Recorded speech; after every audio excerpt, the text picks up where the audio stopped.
Hello, everybody. Welcome back to Haystack Live. This week, we have Dilip and Manohar talking about context-sensitive autocomplete suggestions using LSTM and pairwise learning, which is going to be a really cool and interesting talk. Thanks for joining. Just a couple quick notes. I dropped a link into the chat for our Relevancy Slack community. We're getting close to 1,000-ish members, and it's a great place to go and just talk about search, ask questions about search, post cool stuff that you see, have great discussions. It's a really, really great community. It's growing. So that's it. o19s.com/Slack is a short link to just go and quickly register for that. Please join. Also, I'd just like to say that first of all, I'm really grateful for everybody who comes to talk, especially, those who had committed to coming to Haystack and then they couldn't. So we're really happy to run these talks, and we do it, for free, and everybody is just supportive of the community. You can help the community by just sharing this talk. We're gonna, when this is done, we're gonna upload it to YouTube, and it'll be on YouTube. We'll drop the link into the Slack community channels. And so if you know people who are interested in this talk or in other talks or just in search in general, please do share this with your colleagues and your friends, and we can grow the community and we can get better talks and we can have cool stuff happen. So with that, I'm gonna hand it over to the guys from Target who are gonna give an awesome talk. Thank you for coming.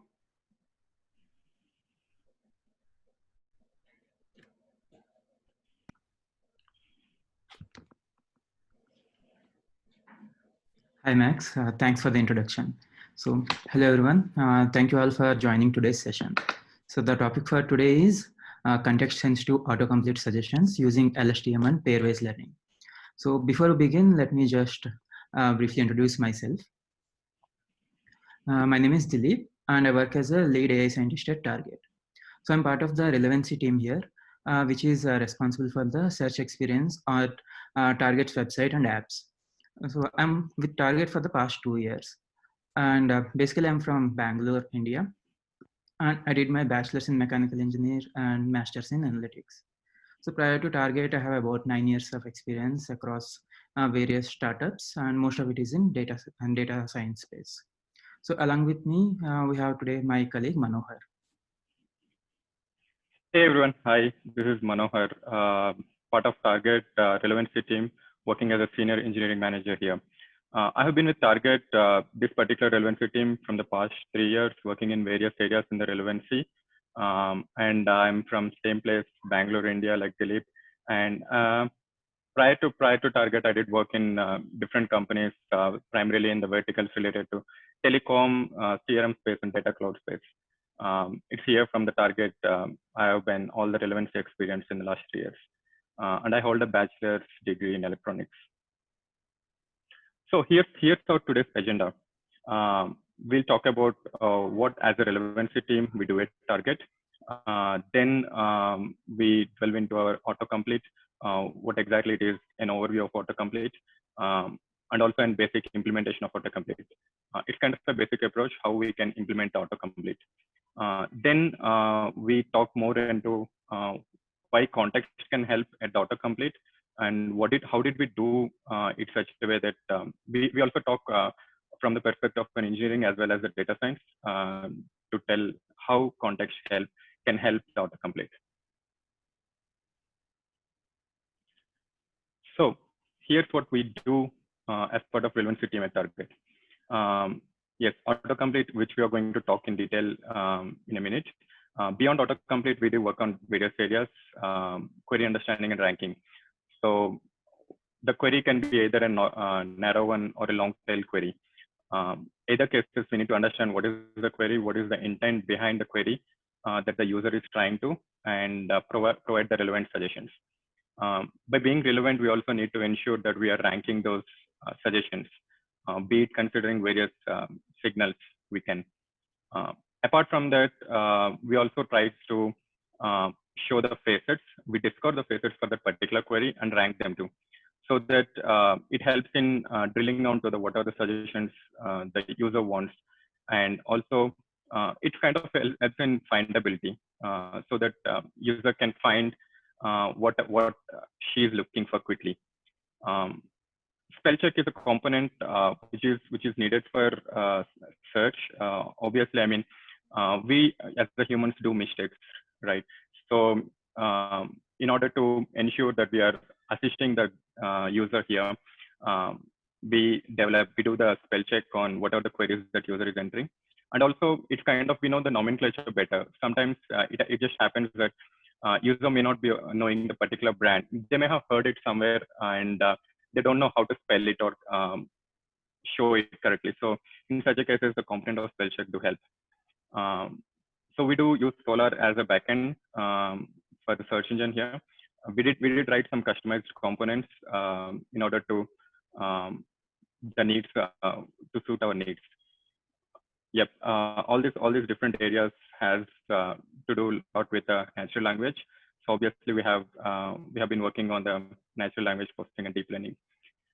Beyond that, I mean, search, as you know, I mean, we need to work on a lot of the clickstream interactions and all those. So we need to have a robust architecture for the data pipelines.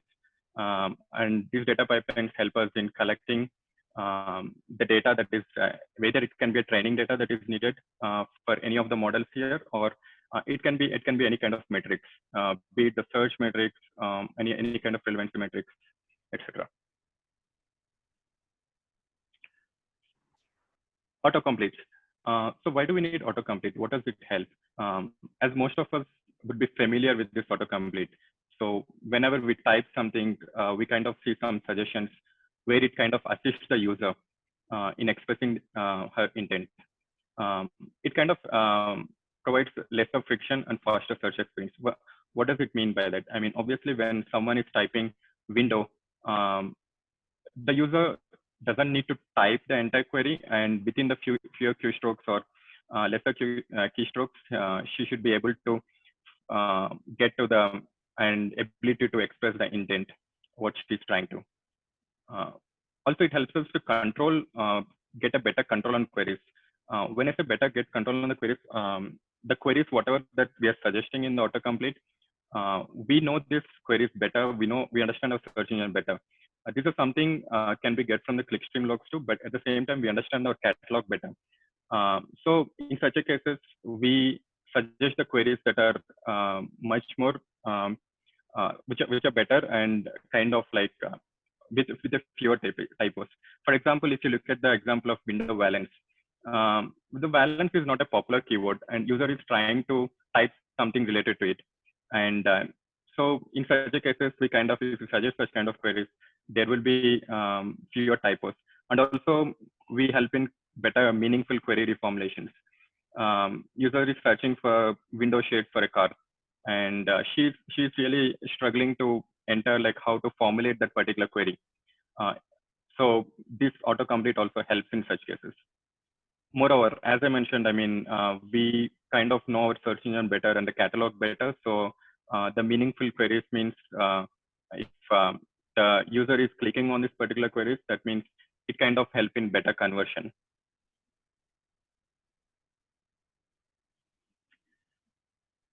Here's how a basic implementation of autocomplete can be done. The example I have taken is using the Radix tree. So we kind of generate a pool of candidate queries. These candidate queries can be from a clickstream log or any kind of thing. So in our case, I mean, we kind of use the clickstream log and generate these candidate queries and store it in a trie kind of data structure. It's not actually trie that we're using. We are using the Radix tree. It's just a difference that trie uses each character and takes a lot of memory. Because this particular candidate queries is something that we generate offline on a daily basis or something based on the clickstream log. We kind of use the Radix tree where there is a common term or something, it kind of appends to it. And that way we can save the memory of something on the service side. So for a user type prefix, what happens is we retrieve all the matching queries. Let's say someone typed ROM here, we retrieve all the suggestions related to that particular ROM and rank them using some score. and serve the top suggestions. Why do we need this score? Let's say we don't need this score. I mean, we have a lot of suggestions, right? Let's say someone typed ROM. Let's go back to that example of ROM. There will be like hundreds and thousands of suggestions we might get. But what is that we can present to the guest? Because we do have only lesser real estate on the target outcome. We can present maybe 10 or maybe 20, maybe lesser suggestions on the website or the app. In such a case, we need to show the suggestions only that are relevant to the guest and maybe which might be useful as well. So we kind of use something called global popularity, and the score that we calculated for the suggestions is based on this global popularity. This is something, the global popularity score is calculated based on the previous searches, based on the clickstream log, the previous searches or the conversion for that queries. And also we can add different signals like the recency of a query or the seasonality. The recency of a query will help in the case like there is a particular query that is trending or something. It will help us to populate that higher. And seasonality, obviously, there will be cases like when the Father's Day or Mother's Day comes in, we kind of need to suggest those suggestions so that we are ahead of what user is typing and able to provide that queries.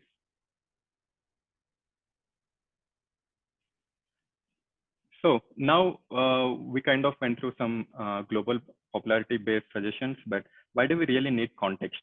There are millions and millions of users that shop at Target. And obviously the millions of users have various needs, different needs. A user can have one of the users is coming to Target for a weekend grocery. It can be a vacation shopping, or someone is really browsing just on the Target to see what can I give to her or him. Someone is really going to back to school or trying to shop something. Or there can be some techies who want to really compare the smartphones and how is it coming up.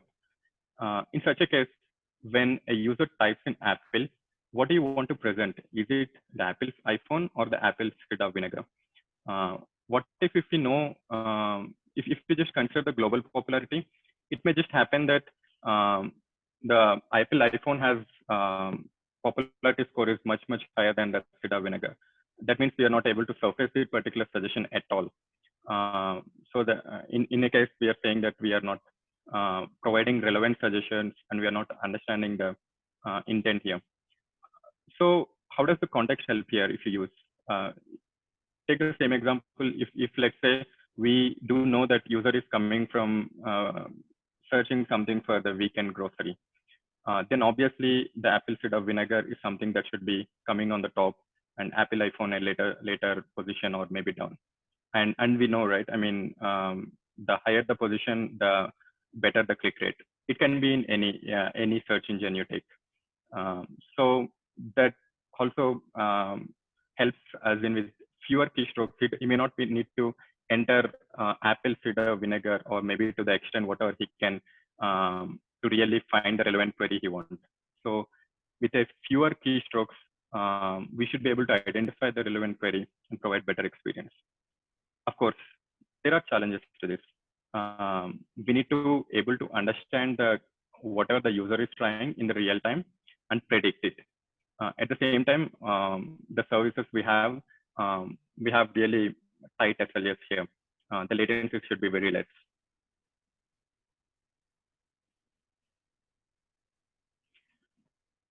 Here's the approach that we took on how we can get the context. Here, if you see, this is the autocomplete API we have. So the autocomplete service is the one we take the prefix. Let's say it takes the input as a prefix of the user that she entered.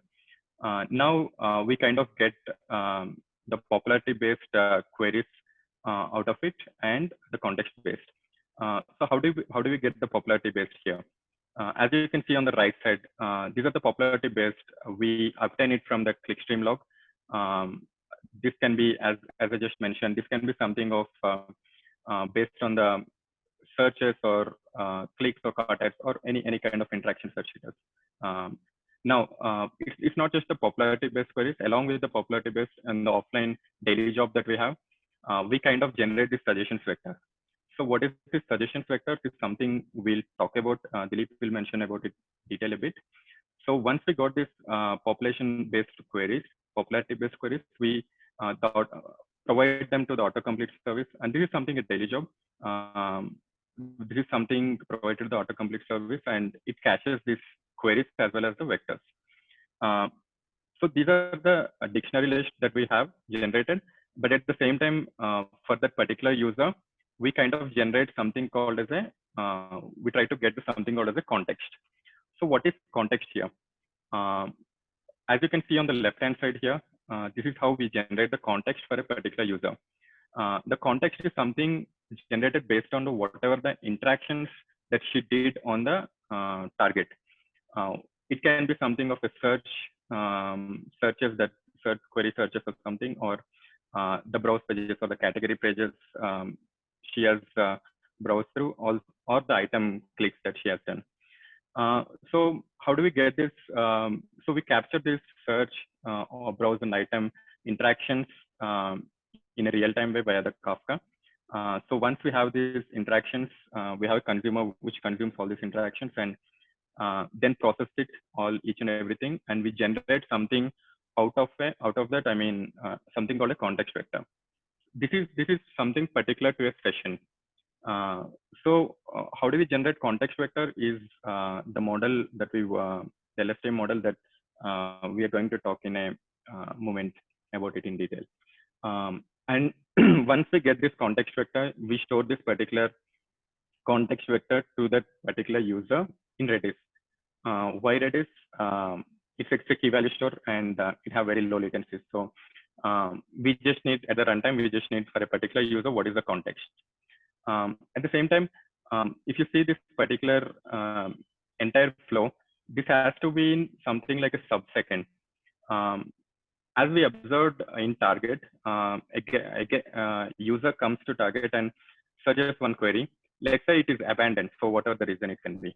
And for her to go to the next query, she at least takes 1 or 2 seconds. So before that, we need to generate the context for that particular query, whatever that she has searched. And why not only search? We also consider the browse and item, browse clicks and item clicks too. The reason because in Target, obviously the search is something, the entry point for most of the users, but there are several places where you can go into a particular item and check it out. And also there is a browse, the category interaction that she can do on the Target. It's not just that. I mean, there are some external links how one can enter into the Target too.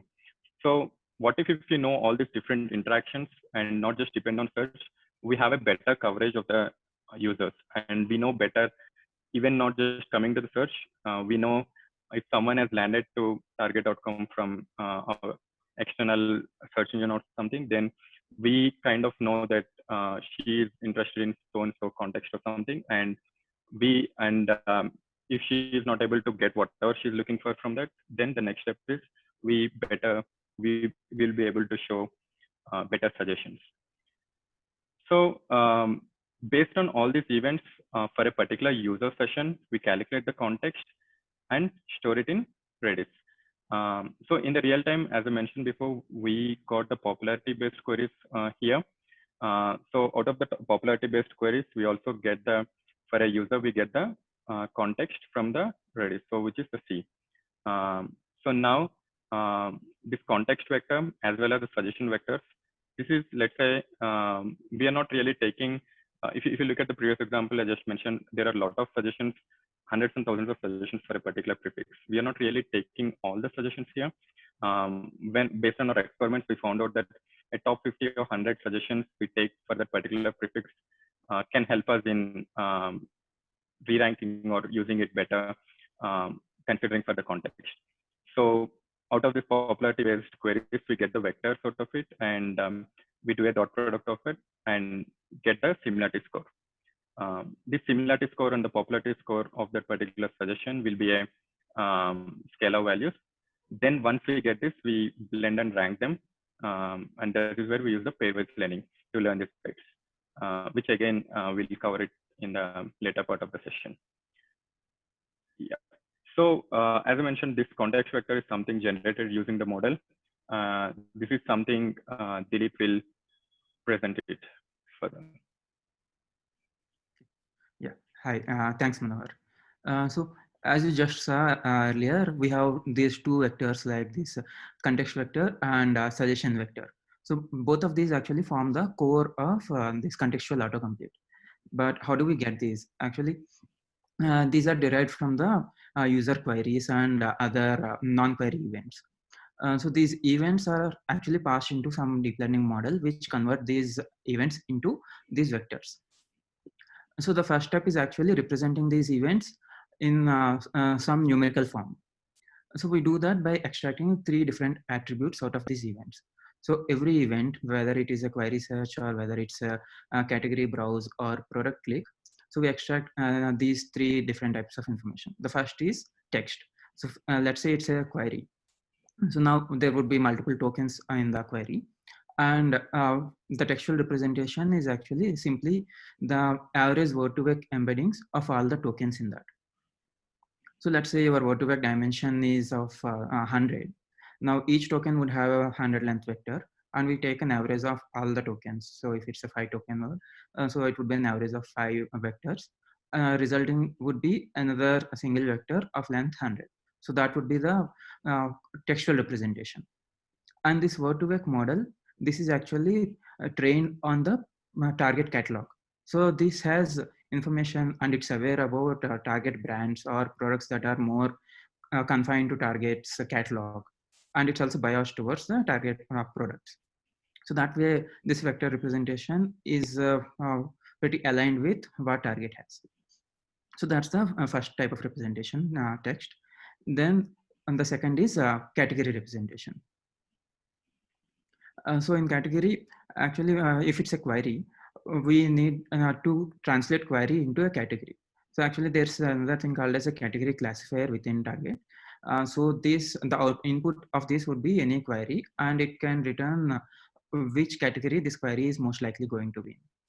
So this is also used widely within target search, but we also use it for this this purpose.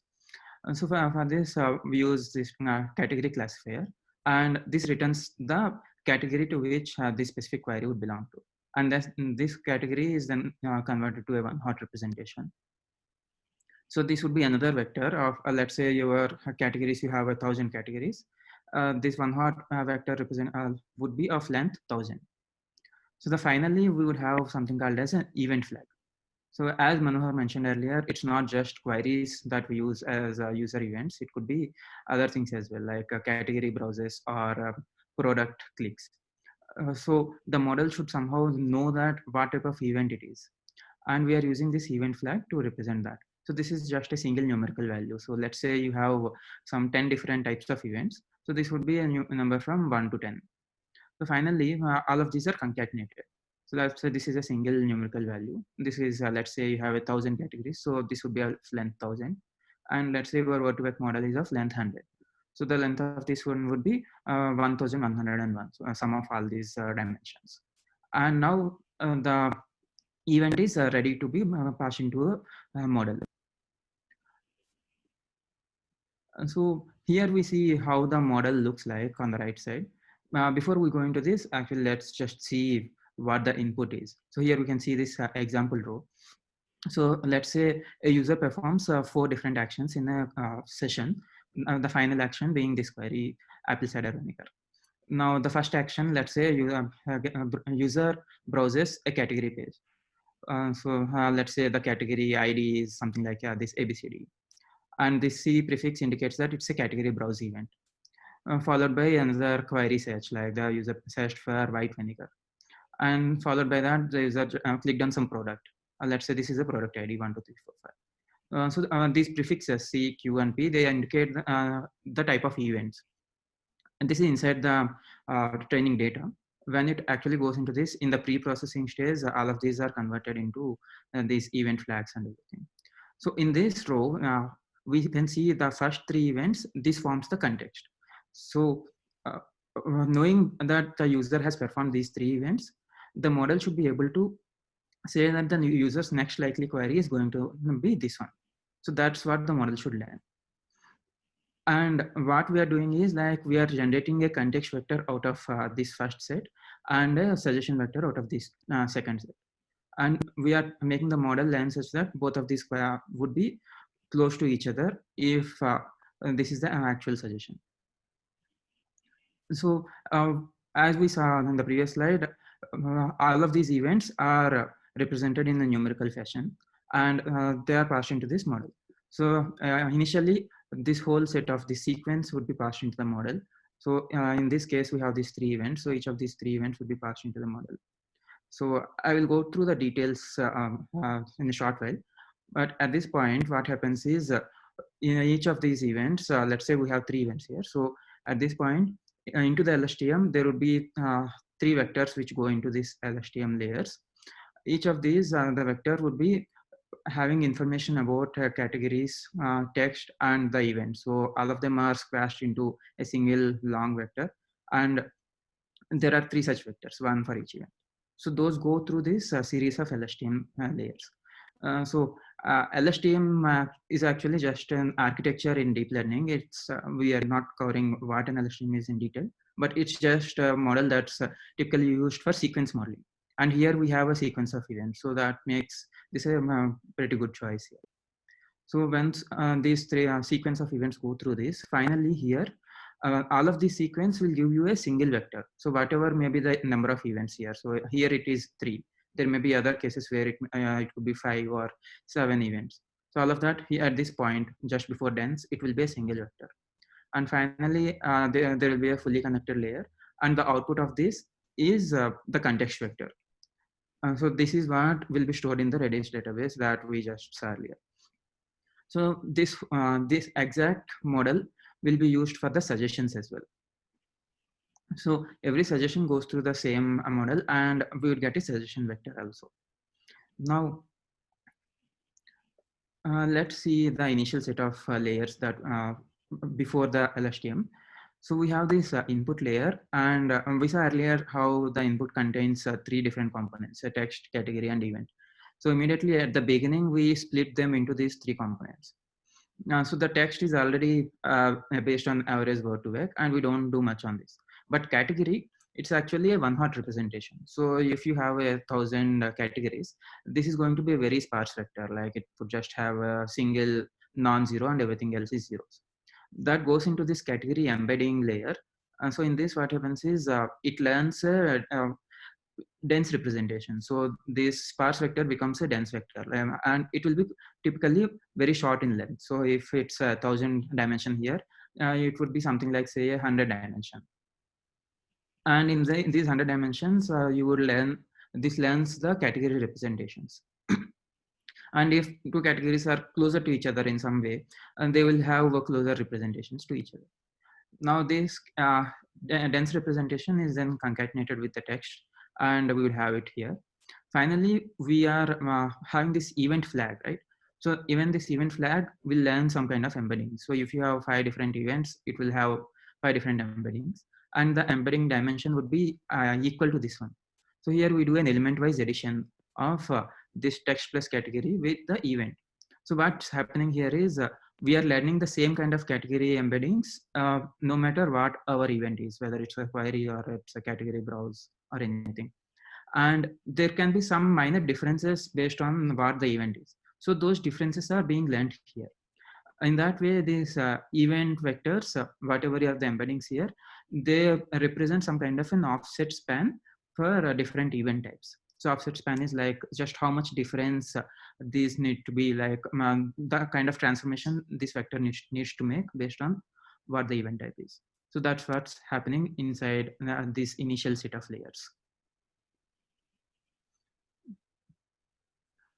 Okay, so that's the architecture, but the model should have some kind of an objective so that the weights are trained according to that. And in our case, the objective is that given a context, like given a sequence of events, the right suggestion should be close to the context vector, and the wrong suggestion should be far from that. So, sorry, the similarity score between the context vector and the positive example should be high, close to 1. And a similarity between a context vector and a negative sample should be low, close to 0. Now, in this right side, in this image, let's say the anchor is represented by context. So this is actually the information that we have. And positive is the query that the user eventually is going to click. Negative is something that the user didn't click, like it could be randomly generated, or you could apply some kind of logic here in generating negative samples. But anyway, so these are the three informations we have.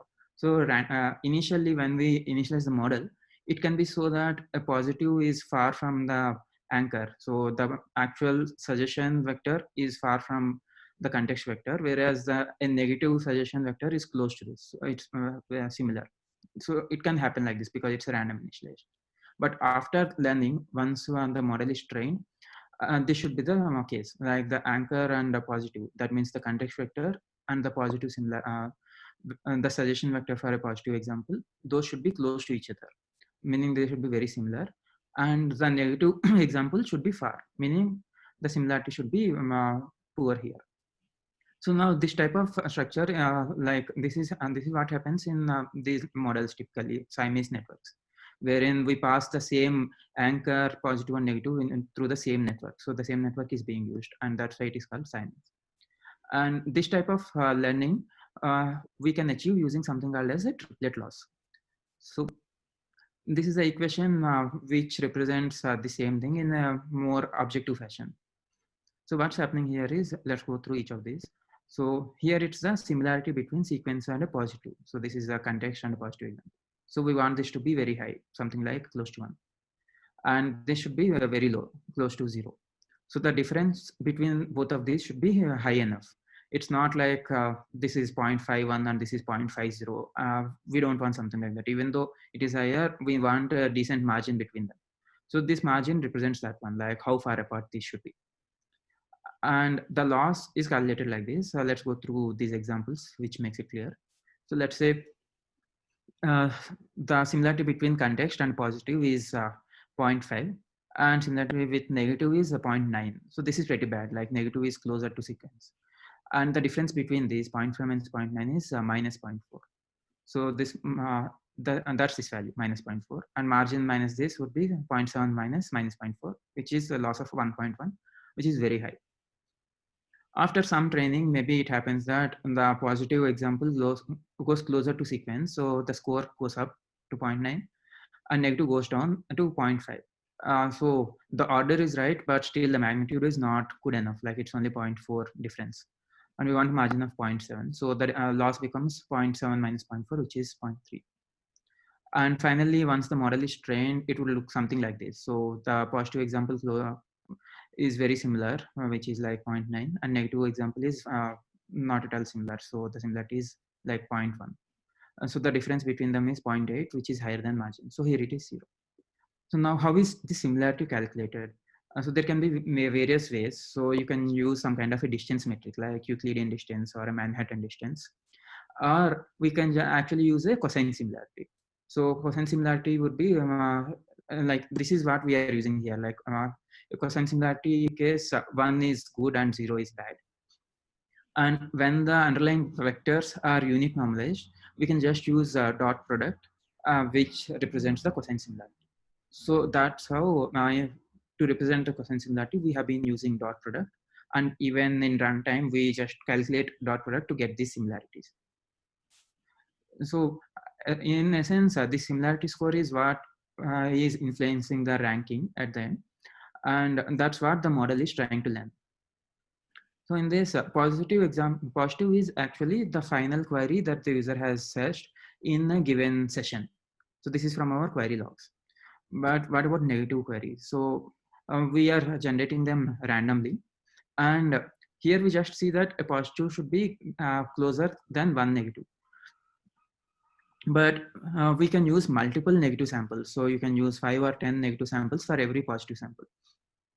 And we can calculate the triplet loss so that the positive should be close to context, and a maximum of the closest negative sample is to the sequence is still very low.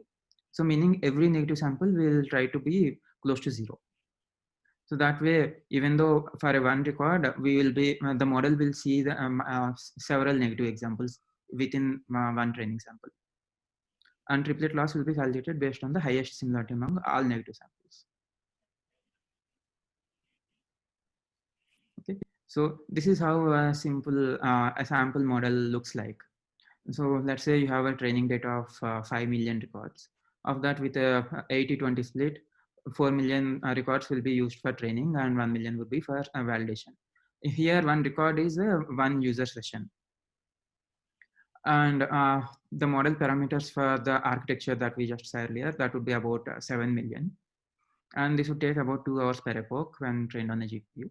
And as you increase the number of epochs, we get better accuracy. But it tapers off finally after a few epochs. So in our case, we observe that at around 8 epochs, the model is giving its optimal accuracy, where it just flattens out and even goes down a little bit upwards. With this, we also do a weekly refresh because there may be seasonal changes or some new trends that come into the market, and we need to capture all of those quite frequently. So for that reason, we do a weekly refresh and this model gets updated. And the triplet loss we saw earlier, and that number and that value varies from 0 to slightly a little bit above 1. And we actually take the mean absolute error format of this loss in our model. So there can be other ways as well, like mean square error, but we will see how why we went through this mean absolute error. So actually in this model, even though it seems like I went through a lot of details, there are still many that are that we can play around with. So a couple of these are like the optimizer. So we can have various optimizers, and ADAM and SGD are two of the most popular optimizers in deep learning. Along with that, learning rate is also another thing we can play around with. Also the number of layers. So why 3 LSTM layers and a dense? Why not fewer? Because that will make the training faster. So here's some results from various experiments that we did. So even loss, like we saw that mean absolute error is used, but we can use say something like mean square error. So as we change the loss metric from mean absolute error to mean square error, we see the accuracy drops from 90% to 88%. Also, even if we change the optimizer, and the accuracy goes down quite a bit, like to 84%. And even if we use a much leaner model, so we mentioned like we use a length of 512 in the vectors, but what if we use only say 128, and even the category embeddings could be smaller. So in such case, we see a significant drop in the accuracy. From 90% it went down to 60%. So that's a lot. Also, if we decrease the layers, the LSTM layers or dense layers, even then we see a drop in the accuracy. So all of these involved a lot of hyperparameter tuning. And in fact, the base learning rate gave us some kind of convergence issues as well, where the weights after some point, and then they just started exploding. So they would just go to nans. So there was a lot of play around identifying the optimal architecture. And for that, we have used TensorBoard a lot and Keras custom metrics to track our performance with each experiment. Okay, so we saw how these similarity scores are being calculated. And we want the similarity score in positive cases to be high and negative cases to be low. And so this is how a snapshot of a trained model would look like on a validation data. So here we see on the positive score. So this is actually between user context and the final query that the users actually ended up clicking with. So in such cases, the positive score is pretty much close to 0.8 most of the times, 0.8 and 0.9. And it slowly tapers off to this 0.2. And we see a surprising spike close to 0. So this is a bit surprising, but this happens because sometimes the user's initial events may be too broad. So a user may just land on some deal space, something like say Cyber Monday deals. But from that, we hardly know what the user is going to do next. So in such case of broad events, this happens.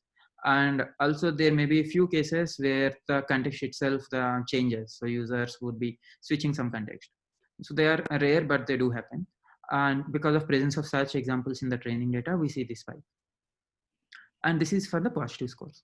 But if you look at the negative scores, it's almost always pretty close to 0. So there's rarely few cases close to like say 0.1 or 0.2, but almost nothing above this one. So this shows that the distributions are lent pretty good. And these are a few examples like how the model similarity scores looks like in various scenarios. So let's say a user searches for a query Instax camera, and then a user types in Insta in the search box. So this forms the context. From this context, we get a context vector, and each of these two would have 2 different suggestion vectors. So when we look at the similarity score between context vector of this one and this suggestion vector, the score would be 0.83. And with instant coffee, the similarity score is turned out to be 0.25. So here it means because the user is just searching for camera, the model is able to identify that the next query is going to be likely to be Fuzzy Instax mini film compared to instant coffee. So when we use this score in re-ranking, no matter what the popularity score is, this will get a very high boost, and this is likely to come at the top suggestion. So user would need fewer keystrokes to get this at the top. But what if there are some minor context switches in between? So a user searches for running shoes, and there's user also searched for some other query pencils, and later user typed in sports. Because of this LSTM model where it remembers from the past events also, so it knows that the user has recently searched for running shoes. So among the sports shoes and sports shorts, it remembered to rank sports shoes higher than shorts. Also, there may be some cases of disambiguation. So let's say user searched for white vinegar and then wine glasses and then flat. So these are some random context switches. And user came back and searched for apple. Now, because there's this white vinegar earlier, 2 events in the past actually, even then it remembered that the apple cider vinegar could be more likely suggestion than Apple Watches. So that's how we see higher score in this 1.76. And these are all queries. But because we are capturing different events also, like not just queries, let's say a user clicked on instant coffee product, and later he did something else. So finally, a user again typed in Insta. Now, the instant coffee suggestion would have a very high score of 0.71, whereas this Instax mini film has a score of 0. Compare this with the initial set, like here, Instax mini film has score of 0.83, and this instant coffee has a low score. So those got reversed here. So this has a high score. So in this case, actually user is more likely to see instant coffee at the top. So same thing happens even with category browse. It's not necessarily only product. So other events also, we see a similar behavior. It turns out and the scores are exactly identical to product view. And all of these cases we saw, it's actually a disambiguation between 2 distinct types of categories. But maybe both of these suggestions can be of the same category in some cases, right? And so we see what happens in such a case. So the last query is actually Disney girls dress, and user then typed girls tops. So both of these suggestions actually belong to same category, Frozen girls tops and Cat and Jack girls tops. But even within the same category, because the earlier query is Disney, the model has learned to rank Frozen girls tops higher compared to Cat and Jack girls tops. So how did it learn? It's from the textual embeddings. So we were using the Word2Vec embeddings, right? And the Word2Vec is also trained on our product catalog. So based on that, it has learned that Frozen and Disney have something close to each other. And from that, it has ranked this to be higher than Cat and Jack girls. So that's how we have these similarity scores.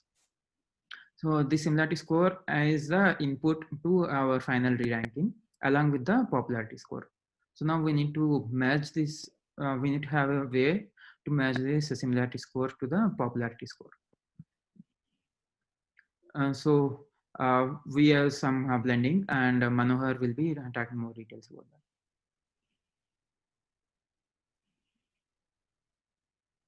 Yep.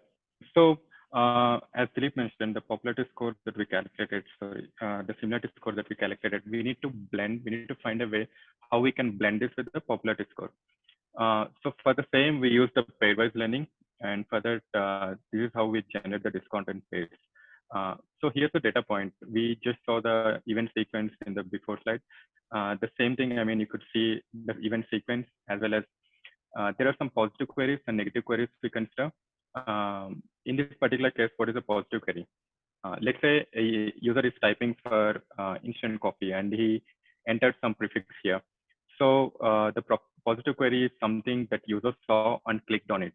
And this is from the clickstream log of impression data of the type ahead we have, autocomplete we have. So this is what we consider as a positive query, the higher similarity score and as well as a lower popularity score. In this particular example, you could see user typed in instant or something, and then he did particular click on this instant coffee. Then what are the negative queries? Negative queries are something we've taken the users, the suggestions that users saw earlier but ignored. If you go back to this example of instant, let's say user typed in INST till Insta, for example, then we would have suggested the first 2 as well as 3 suggestions. The Fuji Instax mini film would have come on top because of the reason the popularity is much, much higher. But if you look at the similarity score with the context, it's much lesser. So we consider this as in this particular case, the Fuji Instax mini film is a negative query. If you just consider these 2 cases, the issue we might encounter is we are penalizing the popularity too much. If we penalize the popularity, it just happens that we are always suggesting the queries based on the user's context. There might be cases where user wants to do a context switching, or he's just doing multiple shopping. He has multiple ideas for shopping. It's not just only depends on a particular category or something. So in such a case, it's better to not to penalize popularity score so much, and we need to have some kind of diversity there. That's where, I mean, we consider the suggestions that users saw. Let's say user typed in instant till instant, and in that moment, the users saw instant coffee as well as decaf instant coffee. And instant coffee is something she clicked, which we consider as positive, but decaf instant coffee is something which she didn't click. But if you look at the scores of this, the similarity score is something comparable to the instant coffee, but the popularity score is much lower. So that way we are not penalizing the popularity score here. We consider that as a negative query and generate the discordant pairs. So once we generate this discordant pairs, we run a logistic regression model on top of it. So what are the features to it?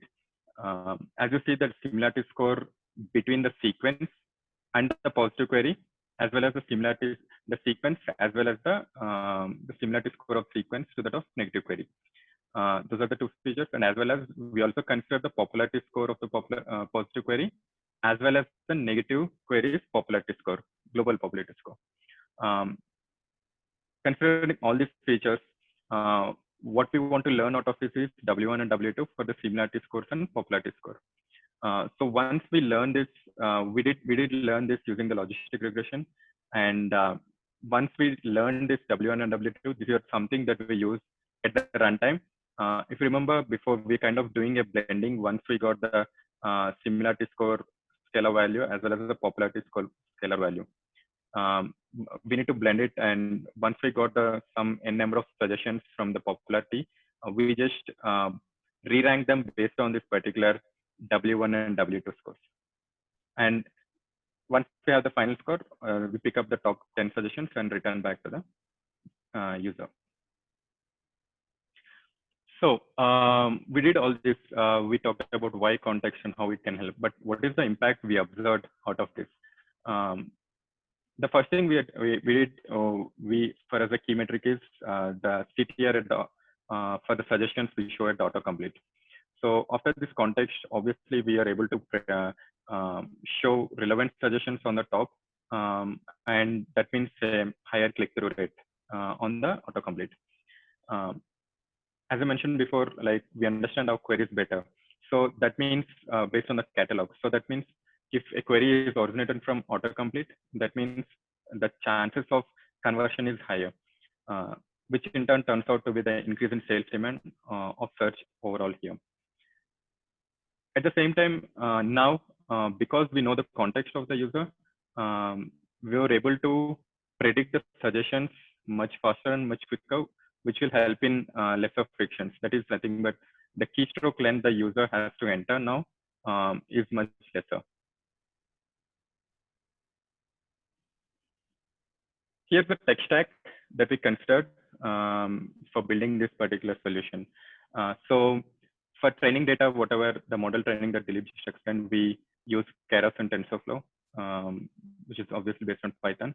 And for the predictions which has to happen in the real time based on the events that we are getting, we have developed a Tornado-based Python service for predicting that. Well, for collecting the data and also the offline jobs that we just talked about, all the data that is needed, be it the global popularity for the calculating the global popularity score or the training data or something, we use the Spark for offline data generation. Kafka is something that we use for real-time collecting the events in real time. The service which serves these type ahead suggestions is based on Kotlin Micronaut, and at the same time, we wanted to keep our service very light. As I mentioned, the latencies are really tight here. So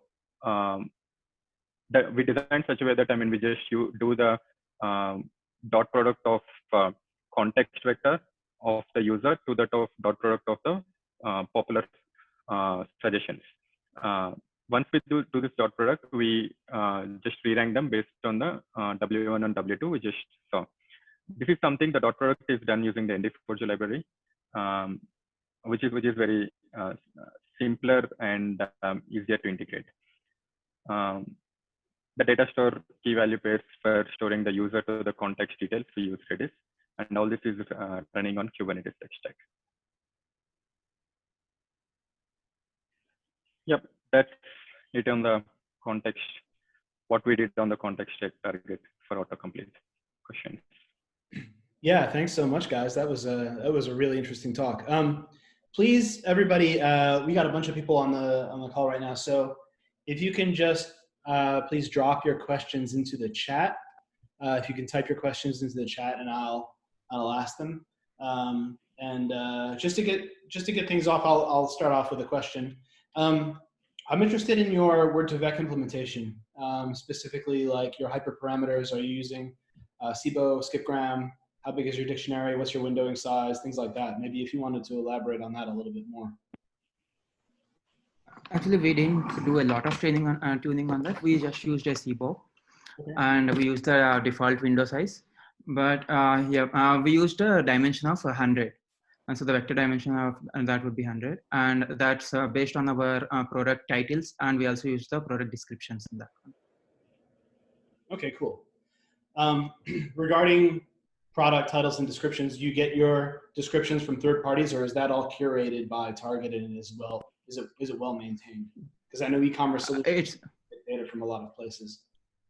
It's within Target. So we have an item team which curates all of those. So the description is rather clean. Great. And yeah, it's all internal catalog. Cool. Question from David Rhodes. Very interesting.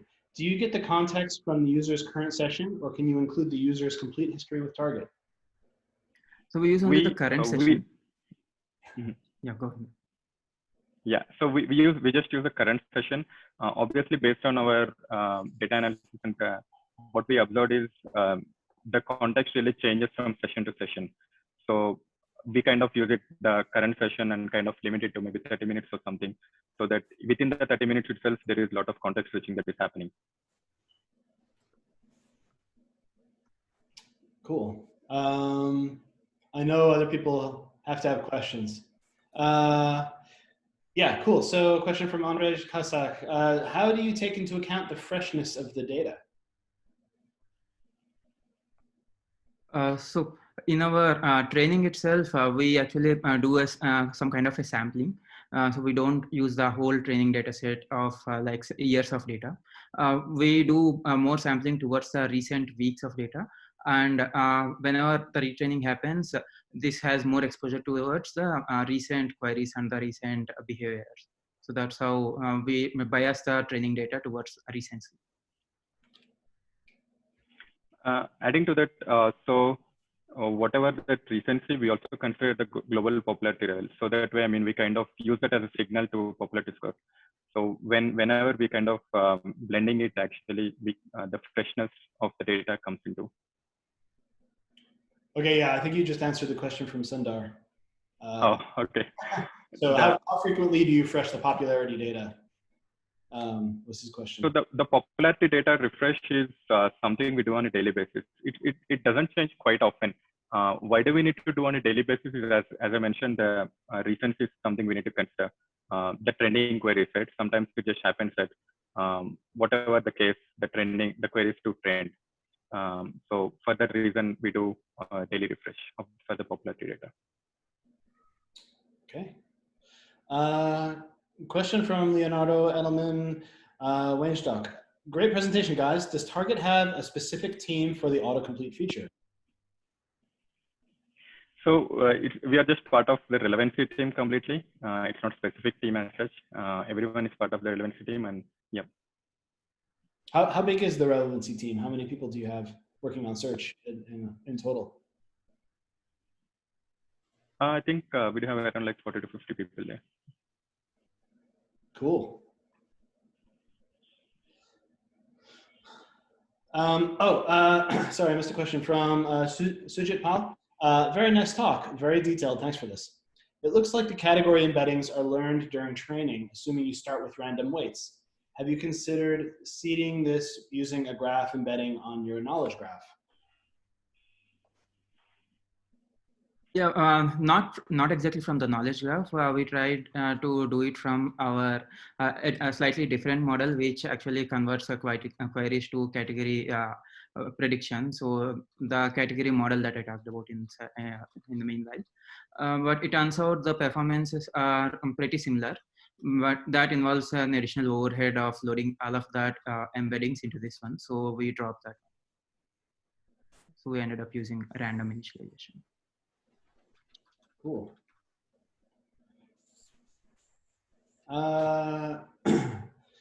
Question from Carlos Sponchiato. Great presentation. If a user search for camera Instax instead of Instax camera, will you get the same score in the end?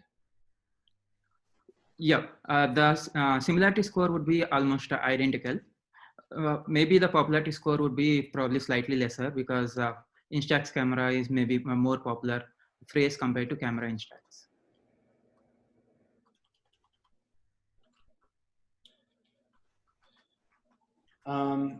While people are typing more questions, I had another one about your negative samples. You said you just pick negative samples at random. Have you, I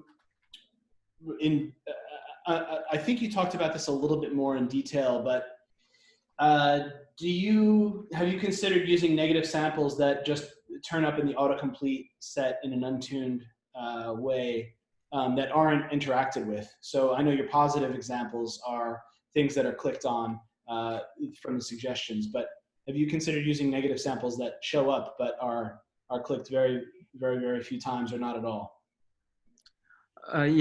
So it's not exactly the ones that the user did not see earlier, but it's more like with the same prefix, we tried picking the popular queries and trying using them as negative suggestions.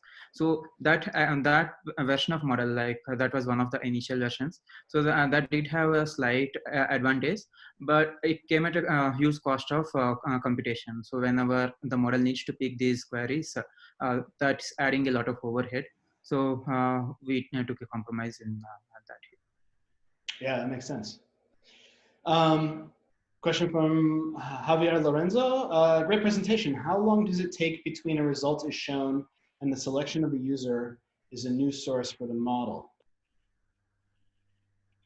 Do you mean, does it mean something like how long does it take to generate the context and use it for the context to use it for real-time predictions or something?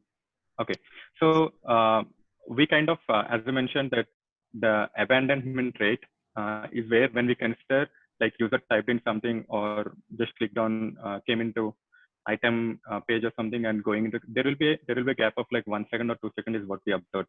So based on that, we kind of, our model is built such a way that we kind of predict that context within a sub-second time. So within the sub-second time that is available in the data store, saying that for this user, he has clicked so this particular item. So based on the context is generated. So now when the user started typing a prefix, it's already present in the data store, and we do consider that for the ranking. Great. Any other questions?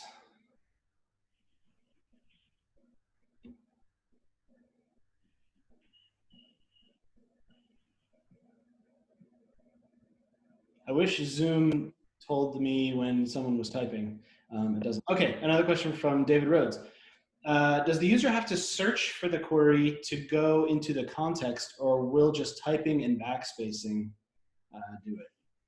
We are not really considering the this particular use case. I mean, we are just considering there might be cases where yes, the user types in and there's a backspace, but we at this point we are just considering the searches that is already been done along with the browser, the item interactions that happen.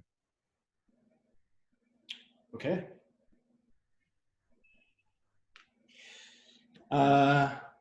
Question from, and I apologize if I mispronounce your name, Shyam Sundar Mocha. What is the target data and query volume, queries per second, is being asked? Sorry, can you say that again? What's the target queries per second, the target data and query volume? So how many queries per second do you get?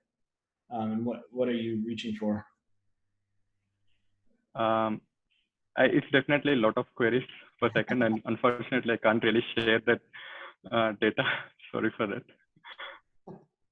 No problem. John Kane is asking, is this live on target.com? I'm guessing it is, considering you're gathering data all the time. A basic version of it is live. So we split it into two versions. The first version is live, and the version we just spoke, it's not yet live. Okay. So the version that is live is just considering the search. We just added more to add to increase the coverage, right? Considering the clicks and as well as the other category rows. That's something we'll be going live soon. Okay, cool. I have a million questions. I'll just ask one more while somebody else is maybe typing one. Maybe if you can describe a bit more in detail how you get from the one hot vector of the category to the dense vector. I didn't quite understand how you were compiling the dense vector from the sparse vector. We in the model architecture, we actually just add a embedding layer in between. So immediately after the category input, so it goes through the embedding layer. So the dimension of that would be say the rows and columns. Rows would be equal to the number of categories, and columns would be equal to the embedding space that we achieve. So these weights are learned during the model training itself. Okay, and you have a reduction of down to 10%, right? So you went from 1,000 to 100? Yes. Okay, cool. Any other questions?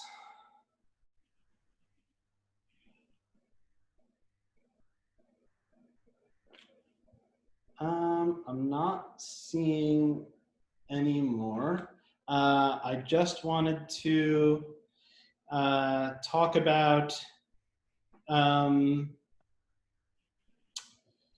I'm gonna, sorry guys, I'm gonna grab the screen share very quickly. I just see one more question. Sure. Oh, you do see. Oh, David Rhodes. Okay. With each keystroke, you calculate cosine similarity using NDE4J. Is there text matching too? Yep. So we do the text matching. Let's say, for example, user is typing the Instax. We do, as we see the basic implementation of Radix tree, right? We do get the suggestions based on the prefix, which is like top 50 or 100. We get those suggestions, and out of those suggestions, we take the suggestion vectors and also the context vectors and do the dot product of it. Cool. Another question from Sundar. How is the misspelling handled? For example, instead of Instax camera, the user types Instax CAEMRA. Yep. So as I mentioned, one of the component area we have is spell check too, right? So whenever the user is typing and it's not exactly for each character, at least we identified the correct space or something, we kind of like try to see whether it's a correct word or something, or correct query, or if there is a correction that needs to be done. In this case, if we identified the Instax camera, the correct spell corrected queries for that is Instax camera, whatever that is, and we consider that particular query and show results accordingly, suggestions accordingly. Okay. Another question from Andrei Kasak. Could it be possible to suggest specific items / products or queries only?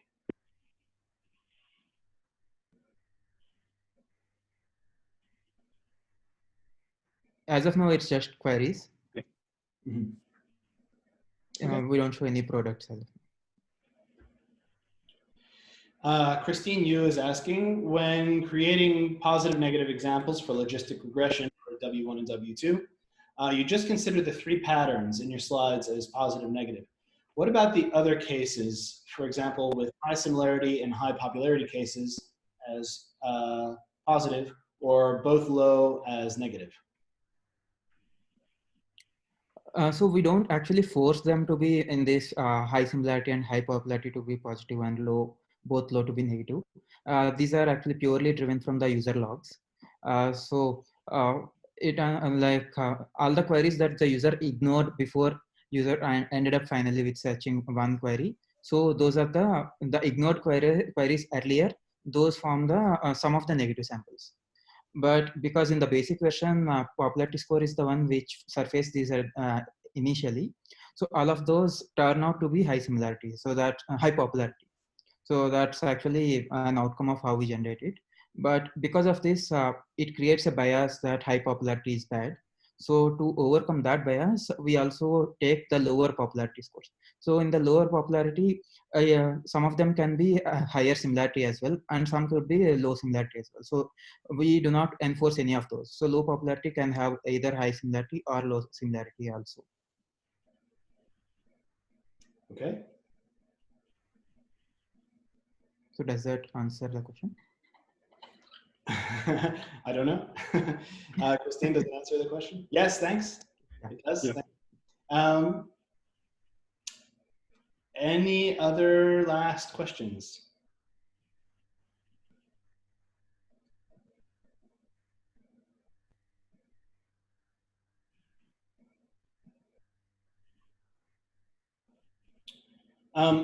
You can still ask questions if you like. Feel free to type in the chat. I'm still monitoring. I just wanted to let you know, again, thanks to our speakers. Really appreciate your time. This is a fantastic talk. It's going to go up on YouTube. If you want to follow along and see this talk and others, please join the relevant Slack community. Again, on Slack, there's a thousand-ish members right now. We talk about all kinds of stuff related to search, and it's really, really fun. People from all over the world participate and share cool stuff and ask great questions. And you get great answers if you're stuck. So join the relevant Slack. Share the videos. Please support the community by just sharing these, getting them out. If you also, I want to say, if you have a talk that you'd like to give, please reach out to me. I'm Max Irwin at Open Source Connections, Merwin at Open Source Connections. You know, we'd love to hear more talks from the community. We're going to try to do this every week. We're currently trying to line up our talk for next week. So we have a bunch of people signed up through August, but sparsely. So we're trying to to fill in all the slots. We do this weekly. Join the meetup. So those of you who are here, you got here through the meetup anyway, but those of you who see this on YouTube, you can see these talks by signing up to this meetup group, and then you'll get a notification when a new talk is posted every week, and you can sign up and you can come and watch it live and ask questions. And you can also see other events, conferences, things like that, that Open Source Connections participates in by going to the events page on our website. And thanks again, guys. I really appreciated this. And I will post this to the Slack when it's uploaded on YouTube. Sure. Thanks, Max. Thanks for giving us the opportunity to talk in the Haystack conference. Yep. Thank you. Yeah, thank you. Thanks a lot. Take care, everybody. Bye-bye. Bye. Bye.